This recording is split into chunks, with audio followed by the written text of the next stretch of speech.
Sino yung Trixie? Hindi ko alam. Ha? Ano hindi mo alam? Nakita kayo sa Bora, ginos mo ng 3 months, hindi mo alam? Ha?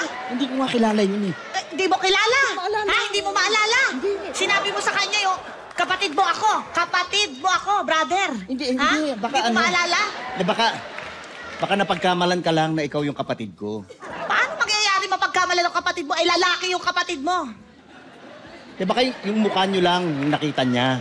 Mukha? Oo. Nakita yung mukha namin, baka magkatabi kami sa picture. Baka- Sarado yun eh. So paano nangyari? Tsaka, teka ha, ito yung nakakapikon eh. Bakit alam niya na may problema ako sa pagbubuntis? Bakit napunta sa ganung usapan, ganung kalalim ha? Siguro may ginawa kayong kalokohan sa Boracay, no? Shh, yan mo Ha?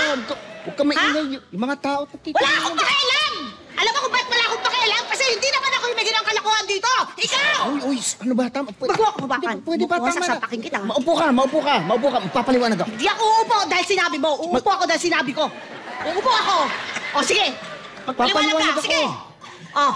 Okay, sige. Siguro nga nagkakilala kami sa Bora nung pinadala ko na opisina doon. Siguro nga napag-usapan ka namin. Siguro nasabi ko kapatid kita.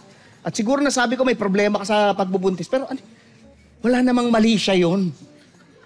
Walang mali siya? Wala! Ha? Malamang lang ako noon. Malamang lasing lang ako noon.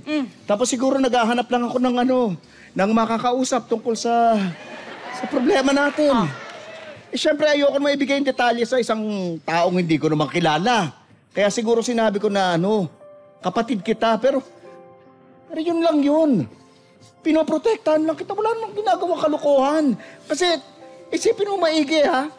Sa sobrang lungkot ko, kailangan ko lang na maglabasan ng sama ng loob. Pero kung ganyan ang tingin mo, bahala ka. Talaga ba?